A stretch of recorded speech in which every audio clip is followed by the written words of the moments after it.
Bien, buenas a todos después de tanto tiempo. Junio se nos fue pasando tan rápidamente, mejor dicho, el año se nos fue pasando tan rápidamente, pero resulta que este mes de junio tiene una gran significación para la historia argentina. A ver, contemos. 3 de junio de 1770 nace nada más y nada menos que Manuel Belgrano. El 10 de junio fue durante mucho tiempo la conmemoración de la soberanía en el Atlántico Sur, las islas del Atlántico Sur. El 14 de junio, ya de 1982, fue la rendición en Malvinas. El 16 de junio es también un día aciago para nuestra historia, fueron los bombardeos en Plaza de Mayo en 1955. El 17 de junio es un día emblemático para la historia de nuestra patria, y no solamente para el norte como fue tanto tiempo. Recién en los últimos años estamos reivindicando y levantando la figura de Martín Miguel de Güemes. Y como es costumbre en la historia argentina, lo hacemos en los aniversarios de la muerte. Pero la vida de ese gran argentino que es ejemplo, junto con Belgrano y San Martín para todos los argentinos, merece un capítulo aparte y en algún momento lo vamos a hacer. Es demasiado importante para que tenga solamente una mención en este mes de junio de 2023. Tenemos el 20 de junio la muerte del general Belgrano, pero que en realidad ha venido durante todos estos tiempos conmemorándose el Día de la Bandera, con lo cual a Belgrano se le ha escamoteado el día suyo, que debía ser el 3 de junio, el día de su nacimiento, en agradecimiento al haber tenido nosotros un ciudadano, un argentino, no me gusta la palabra ciudadano, un argentino de tal fuste. Bueno, si seguimos con junio, lamentablemente el 28 de junio vuelve a ser una fecha dolorosa porque fue en 1966 el golpe de Estado del general Onganía. En realidad nos vamos a quedar con la figura de Belgrano. Y nos vamos a quedar con la figura de Belgrano por su importancia hoy. Porque todo este devenir de la historia, toda esta búsqueda que nosotros hemos hecho en estas conversaciones alrededor de la pregunta ¿quiénes somos los argentinos? ¿Cuándo nacimos? ¿De dónde venimos? ¿Qué nos pertenece? ¿Qué es nuestro que tenemos que defender? La figura de Belgrano es la figura perfecta para analizar todas estas cuestiones. Belgrano nace en Buenos Aires y estudia en España. No nos vamos a ocupar de su biografía, de su vida personal. Algunos se ocuparon muy bien, otros no tanto, pero durante toda nuestra escolaridad nos presentaron un Belgrano lavado, pobretón, una figura, diría, casi insignificante si no fuera porque era el creador de la bandera. Bien, dicho sea de paso, que le obligaron también o le ordenaron guardar después de haberla creado, cosa que no hizo porque también fue capaz de geniales desobediencias como San Martín. Manuel Belgrano estudió en España Derecho, pero había algo más en su interés, en su vida, y se ocupó de pedir permiso para leer los libros prohibidos en España en aquel tiempo, que eran los libros de todos los franceses y los ingleses que se habían ocupado de la política de libertad, igualdad, fraternidad y de la política económica de la época. Y Belgrano terminó siendo un gran economista. Había analizado perfectamente a todos los autores liberales y los de la fisiocracia, de la escuela fisiocrática, y cuando fue nombrado por el rey de España secretario del consulado acá en Buenos Aires, aprovechó su cargo para proclamar sus ideas. Está bien, estaban dirigidas, todos sus informes, que se llaman memorias, estaban dirigidos a las autoridades españolas, pero en realidad son bien conocidas, están impresas a la mano de cualquiera que pueda leerlas, y se llevará una gran sorpresa, porque esos informes desde el consulado era la casa en Buenos Aires que se ocupaba del comercio entre España y las colonias. Y tenía la obligación de elevar un informe sobre la economía y el comercio de Buenos Aires todos los años a España. La dedicación, el estudio que llevó adelante Belgrano de los problemas de toda esta región, de toda esta colonia y las soluciones que proponía son asombrosas para su época. No conozco, está bien, yo no conozco tanto, pero no he leído la mención de algún otro economista en América Latina en ese tiempo como el que tuvimos nosotros en Belgrano. Él se ocupó de estudiar la necesidad de una agricultura, acá, como todos creo que sabemos, la gran economía del Río de la Plata, de ambas orillas y un poco del norte también, de algunos espacios del norte, era la ganadería, el ganado vacuno, cuyos cueros, cerdas, pezuñas, etcétera, etcétera, cebo especialmente, se vendían, se comercializaba a España y de España a principalmente Inglaterra, Francia, Holanda. Era la riqueza del Río de la Plata. Acá no había oro, no había plata, no había explotación minera, sí había ganado, del cual Belgrano no se ocupó porque entendía que ese rubro estaba cubierto. Y en realidad se ocupó de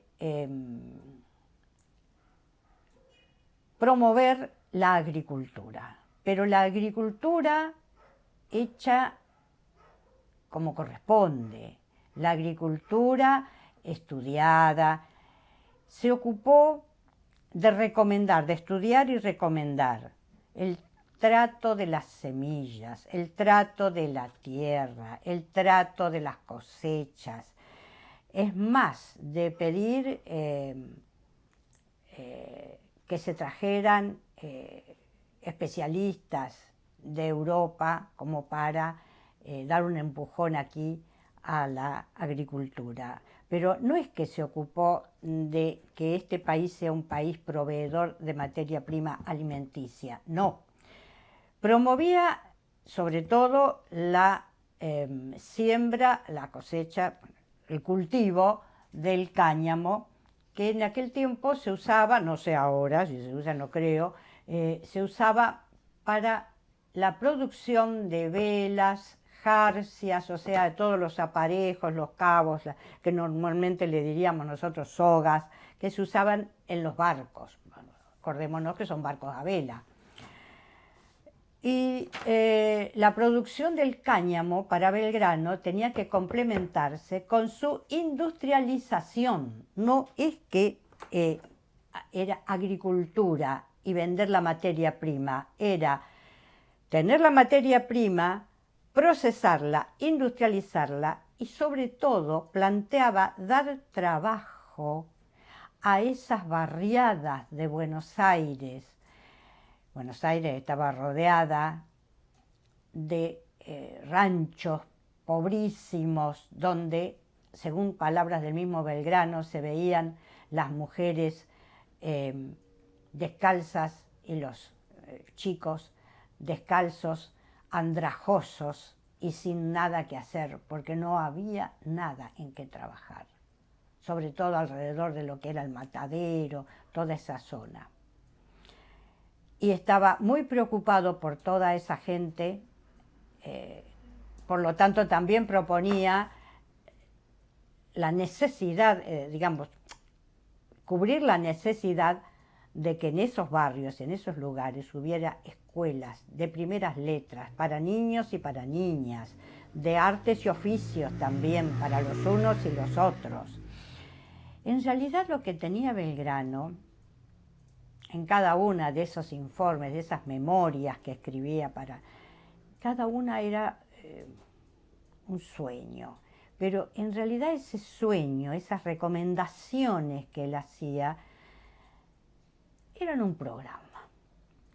Eran en su mente el programa político, económico y social de su futura patria. Por eso estudió, por eso pensó, por eso ocupó un lugar en la Junta de Mayo, por eso estaba tan apurado, como dice Piña en ese gran libro que escribió sobre Belgrano, el día que Belgrano perdió la paciencia y dijo, si a las 3 de la tarde el virrey no renuncia, yo mismo lo voy a hacer renunciar, algo así. Ese Belgrano, que no era tan calladito ni tan quietito, sino que tenía energía de sobra, era un estadista, pero como para ser un estadista, supongo yo, primero teníamos que tener un país y un estado.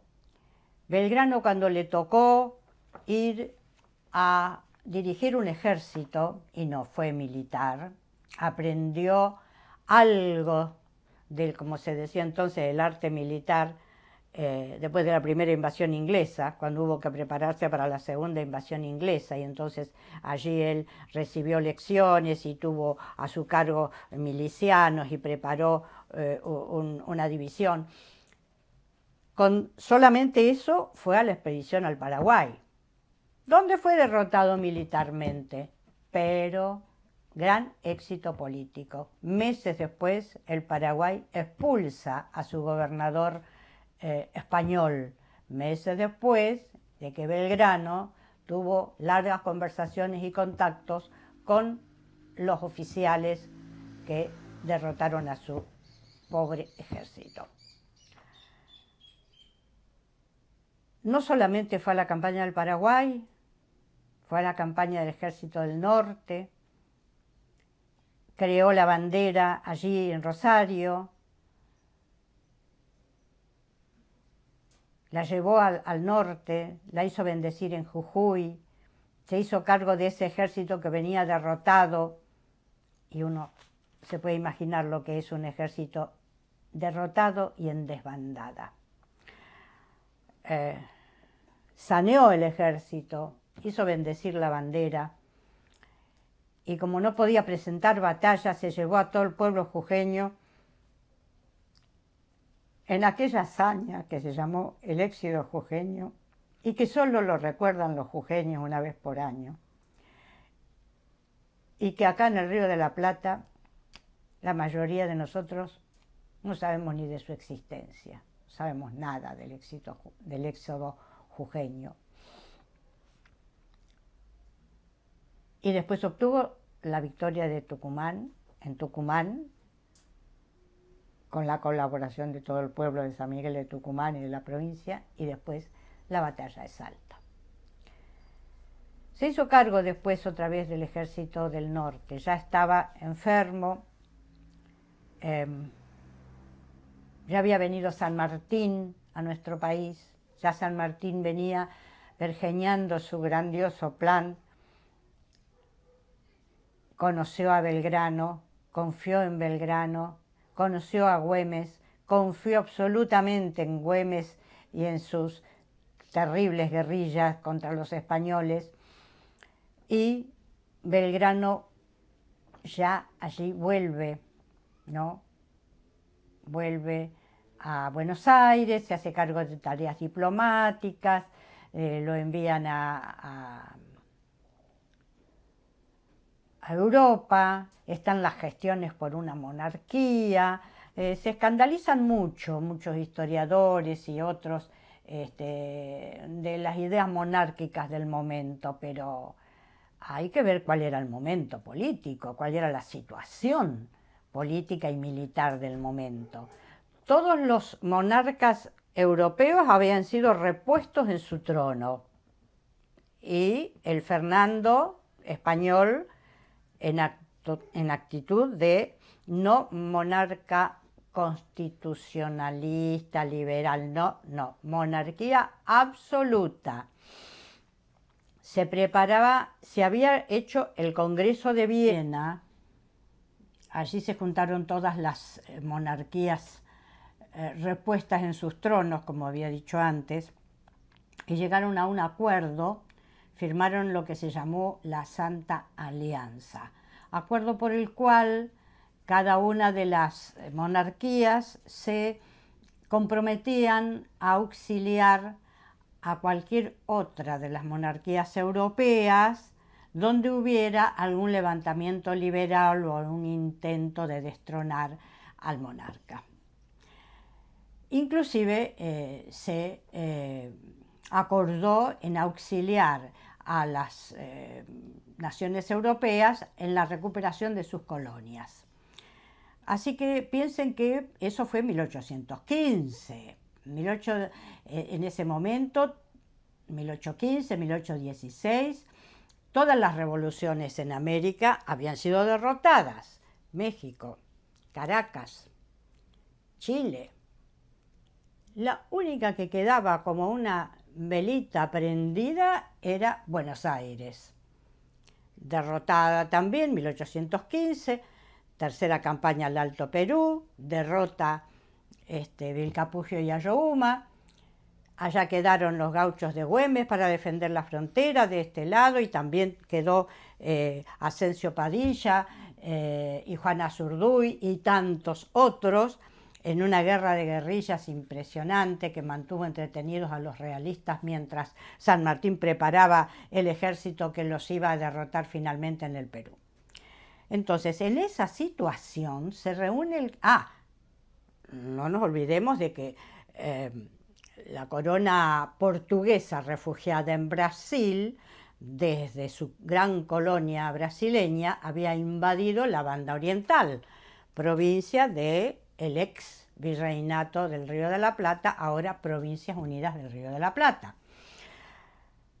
Así que la situación era tremenda. ¿Cuáles eran las teorías que se barajaban entre los patriotas? Y estaba también la teoría de que sí se coronaba en América un monarca descendiente tal vez de las monarquías europeas. Para eso lo habían mandado a gestionar a Belgrano y Rivadavia. Miren qué dos personalidades con distintos objetivos juntos. A Europa a ver si había algún candidato a una corona en el Río de la Plata. Y por lo tanto, si se coronaba a un miembro de una casa reinante europea en el Río de la Plata, sería un reino, pariente de los demás, y no habría ninguna expedición y no habría ninguna intención de recuperarlo como colonia. Por lo tanto, a mí me parece que no estaba tan fuera de tono el hecho de que algunos se inclinaban por esa forma de gobierno. Igual eran todos republicanos. Moreno, Alberti, que falleció enseguida, pobre Alberti, Castelli, Vieites, Belgrano, ni que hablar, y un grupo más grande de gente joven, eran todos republicanos. Además estaba el ejemplo de la República de Estados Unidos de América del Norte. De cualquier manera, es interesante también agregar que cuando Belgrano vuelve y propone que se corone, que si se va a coronar a un rey, se corone a un descendiente de la monarquía, digamos, de los incas.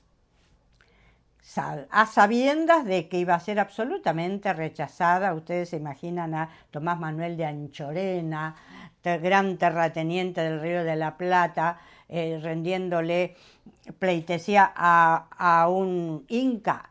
No, jamás. Moriría de risa este hombre.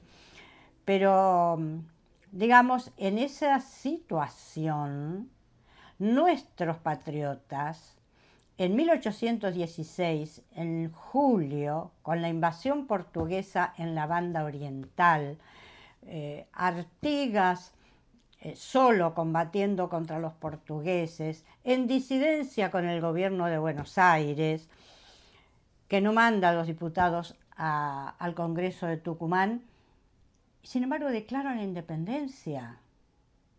Realmente. Hay que ponerse a pensar en ese momento político y en el coraje político de nuestros representantes en aquel momento de declarar la independencia el 9 de julio de 1816. Bien. Digamos, volviendo sacándolo yo ya a Belgrano de la actividad militar y diplomática, volviendo a sus ideas, a su programa de gobierno para un país independiente, también se ocupó de la educación. Yo creo que ya lo dije antes, que se ocupó de promocionar escuelas para niñas y para niños, escuelas de artes y oficios, y también la escuela de matemáticas, fundamental para crear una escuela de náutica. Belgrano, consciente de nuestra enorme costa y de nuestro potencial marítimo, proponiendo la creación de la Escuela de Náutica, digamos, y ¿por qué no podemos pensar en este junio de 2023, cuando el astillero Río Santiago de Ensenada cumple 70 años de su creación también en junio, que fue la concreción del sueño de Belgrano? Ese astillero, fundado en 1953, que vivió tantos años peleando por su existencia, porque a este país siempre tuvimos, en este país, mejor dicho, siempre tuvimos la desgracia de que una gran cantidad, una franja de política de oligarquía terrateniente unida a burguesías intermediarias, comerciantes, etcétera, siempre quisieron mantener el país como un exportador de materias primas y no un país industrializado. Y cuando en algún momento hubo un conato de industrialización, un proyecto de industrialización importante, fue cortado de raíz por la fuerza de las armas. Por lo tanto, queremos homenajear también a nuestro astillero Río Santiago. El sueño de Belgrano, astillero Río Santiago de Ensenada. Abre el horizonte hacia el mundo, recio pilar de industria nacional. Sueño de viejos próceres, padres de una patria emancipada. Tu historia es camino de dignidad y lucha. Cuántos embates resistió luchando tu heroica clase obrera, astillero.